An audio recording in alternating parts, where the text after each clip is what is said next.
Je suis hyper heureux de vous faire cette vidéo parce que ça fait un moment que je travaille sur ce projet et c'est enfin assez concret pour que je puisse en faire une vidéo. Je le demande au tout début pour une fois, mais ça peut vraiment aider le projet, donc si ça vous plaît, n'hésitez pas à mettre un j'aime sous la vidéo, à mettre un commentaire, même si c'est un emoji, partager la vidéo, bref, vous avez compris, aider à la mettre un petit peu en avant. Merci d'avance pour le soutien et avant de parler du projet, il faut que je mette un tout petit peu de contexte dans cette vidéo. En début d'année, je vous ai proposé une trilogie de vidéos autour des airdrops à farmer ou pas en 2024. Le souci des airdrops, c'est que c'est quelque chose d'éphémère. Alors c'est sympa de faire un format en vidéo, c'est ludique même, mais ça colle pas trop avec le côté éphémère des airdrops. Après, je sais que tôt ou tard, mes vidéos finiront par être périmées en quelque sorte, qu'elles seront plus trop d'actualité. Et en plus de ça, ma vision sur les airdrops évolue un petit peu en ce moment. Pour faire simple, j'ai l'impression qu'on est dans la bulle spéculative des airdrops et qu'on arrive vraiment en haut de cette bulle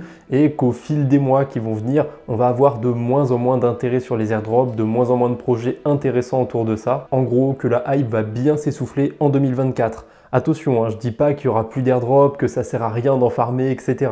Mais en ce moment, je suis moins motivé pour faire des vidéos dédiées uniquement aux airdrops. Je préfère privilégier d'autres sujets pour les vidéos. Mais il n'y a pas que les vidéos dans la vie, et c'est là qu'on en arrive à mon outil ultime pour les airdrops.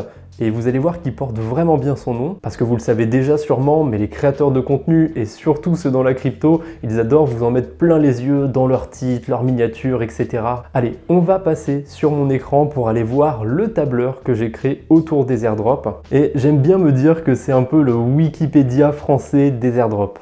À présent, on est sur mon écran et je dois commencer par un truc extrêmement important, c'est que ce tableur est entièrement gratuit et il le restera. J'en ai déjà parlé il n'y a pas très longtemps dans une vidéo, mais je me vois difficilement monétiser du contenu autour des airdrops, parce que les airdrops ce n'est que de la pure spéculation, je peux pas vous assurer que tel ou tel projet va lancer un token. Du coup, je trouve ça relativement malhonnête de monétiser ce genre de contenu. Après, je sais qu'il y en a qui vont me dire que ça demande du temps de faire ce genre d'outils, etc. Et ils ont pas tort, ça demande un temps monstrueux honnêtement, mais tout n'a pas besoin d'être monétisé je pense. Peut-être qu'un jour il y aura un Tipeee sur la chaîne ou une autre plateforme de financement participatif, mais pour le moment j'ai envie de dépendre que de moi-même et pas de l'audience ou quoi que ce soit. Je fais avant tout le contenu qui me plaît sur ma chaîne YouTube, je fais pas spécialement du contenu pour plaire à l'algorithme ou quoi que ce soit, même si des fois je me prête un peu aux règles du jeu. Désolé, c'était un peu long cette introduction, on peut enfin rentrer dans le concret et aller voir ce qui est proposé sur ce tableur. Donc déjà, on commence par la liste des airdrops. C'est ici que je liste tout simplement tous les projets qui sont sous mon radar et si je compte le nombre de projets, il y en a 147 pour l'instant qui sont répertoriés, c'est plutôt pas mal. Alors 146 parce que je crois que ça prend en compte cette cellule aussi, voilà, 146. Après le but c'est pas d'en mettre le plus possible, bien évidemment, dans le lot il y a certains projets que j'irai pas spécialement farmer, qui m'intéressent pas, c'est pas parce qu'il y a 146 projets qu'il faut absolument tous les farmer, mais au moins ça vous permet d'avoir les informations essentielles sur ces projets, parce que vous voyez qu'ils sont triés par catégorie et en dessous justement on a chaque catégorie qu'on peut retrouver. Et si on va sur les bridges par exemple, voilà, on va pouvoir retrouver tous les bridges qui sont sur la liste. Pour l'instant, pour les logos, je trouve que c'est un petit peu dégueulasse la manière dont c'est fait, ça prend toute la case, c'est pas forcément très esthétique, c'est pas ma priorité, mais je retravaillerai ça un petit peu plus tard pour que ce soit plus joli. Je vais essayer de formater tous les logos pour qu'ils prennent pas toute la case, pour qu'ils aient tous à peu près le même format. C'est pas ma priorité, mais il y a des chances que si vous regardez cette vidéo quelques jours, quelques semaines après sa sortie, je sois passé par là et que j'ai formaté les logos. Donc ne soyez pas étonnés si ça a changé. J'espère que ce sera en positif. En tout cas, on retrouve les blockchains qui sont compatibles, bien sûr, les avantages, les désavantages qu'il y a sur chaque projet. Alors pour certains projets que je suis de très près, j'ai pu trouver facilement des avantages, des désavantages. Pour d'autres, j'ai dû me creuser un peu plus la tête. Et pour certains, j'ai pas forcément fait trop d'efforts. Je peux pas avoir la tête partout. Je peux pas être sur 146 projets, c'est aussi pour ça que le tableur, vous l'avez peut-être vu, vous l'avez peut-être lu pour l'instant, mais je lui ai donné un petit nom, c'est le TRAC, et c'est un acronyme pour tableur regroupant les airdrops de manière collaborative. Donc si vous en avez l'envie, vous pouvez faire un commentaire sur le tableur s'il y a telle information qui est fausse, ou s'il y a telle information qui manque et vous avez une idée de quoi ajouter, n'hésitez pas. Le lien du tableur sera évidemment dans la description, donc n'hésitez pas à l'ouvrir, à le mettre éventuellement dans vos favoris pour y accéder facilement, et je reviens dessus, j'en étais été où? On retrouvera aussi les levées de fonds autour des projets parce que je pense que si on spécule sur des airdrops, c'est important de savoir s'il y a eu des levées de fonds ou pas. Parfois, il y a certains projets qui ont levé des fonds mais on n'a pas l'information du montant. Donc c'est pour ça qu'on va retrouver parfois des points d'interrogation. C'est parce que j'ai pas idée de la quantité qui a été levée. Ensuite, comment farmer l'airdrop? Souvent, ça va être des indications assez basiques, hein. Là, on est sur les bridges. Donc évidemment, pour farmer l'airdrop, va falloir bridger. J'essaye de réfléchir à comment intégrer des petits guides, des petites choses en plus autour de certains projets. J'ai déjà commencé certains prototypes, on va en reparler un petit peu après. Ensuite, on a les points, les liens, évidemment, hein, directement vers le projet. Quelques informations qui pourraient être intéressantes que j'ai rajoutées en plus. Par exemple, sur All2, on peut faire un check-in régulièrement, donc j'ai pensé à le mettre dans les informations en plus. Et la dernière case, j'ai fait exprès de passer par-dessus pour l'instant, ce serait des vidéos ou des threads autour d'un protocole en particulier. Bien évidemment, je vais privilégier mes vidéos et mes threads sur les différents protocoles, parce que tant qu'à faire le truc bénévolement, autant me permettre d'avoir un peu plus de visibilité sur mes autres contenus. À l'instant, je vous parlais de pouvoir implémenter des guides à l'avenir sur ce tableur et j'ai commencé à faire un format test sur la chaîne secondaire. Pour l'instant, il n'y a qu'une seule vidéo et c'est autour d'Affine où je vous montre un petit peu le projet, comment on peut farmer un airdrop dessus, est-ce que c'est intéressant pour moi, s'il y a des informations en plus à connaître.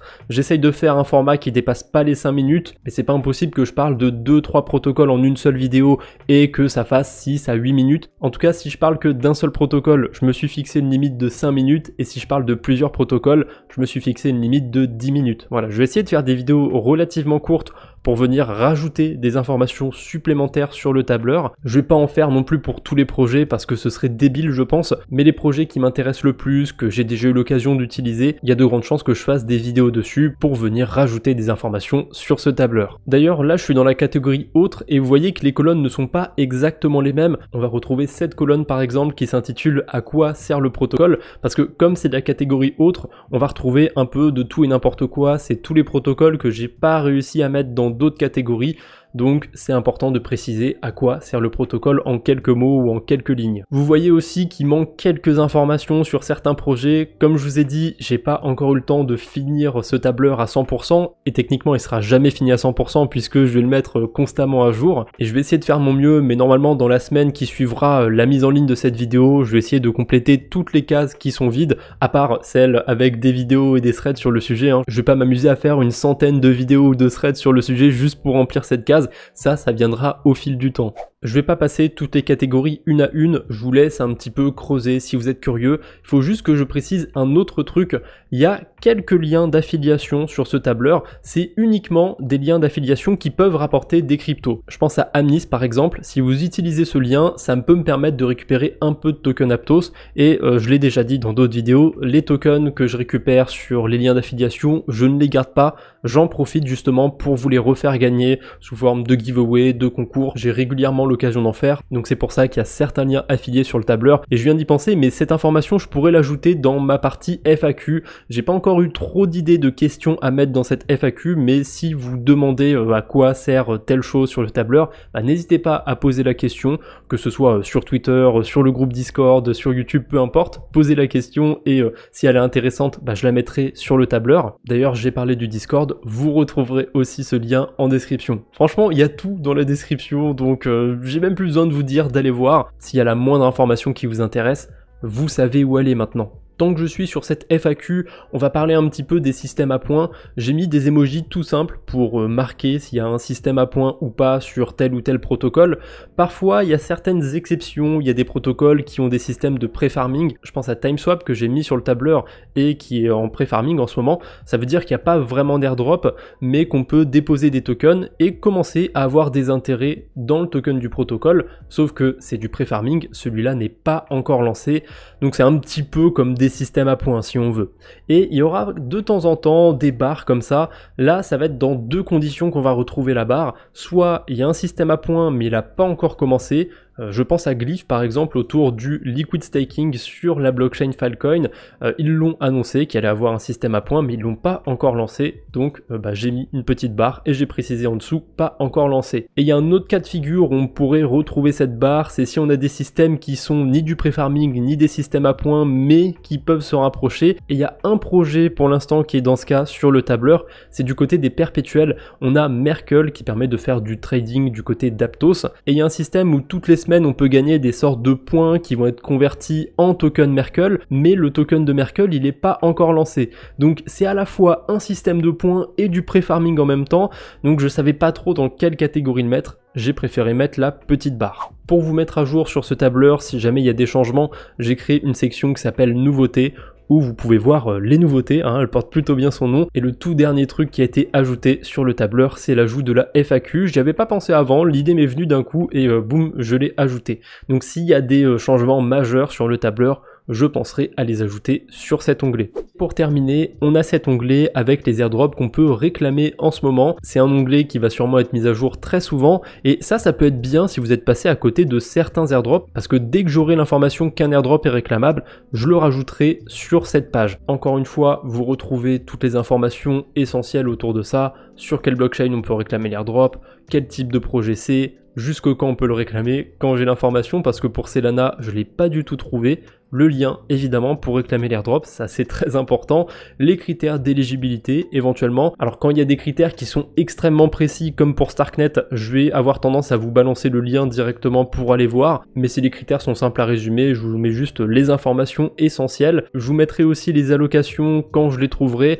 Pour Starknet, c'était simple, pour les utilisateurs, c'était entre 500 et 10 000 tokens. Il y avait une histoire de palier. Et s'il y a d'autres informations importantes, je les noterai juste ici. D'ailleurs, je viens de faire une toute petite modification sur Starknet. Au tout début, il devait y avoir un gros déblocage qui arrive en avril. Ils ont préféré étendre la chose et faire un déblocage en longueur qui commence quand même à partir du mois d'avril.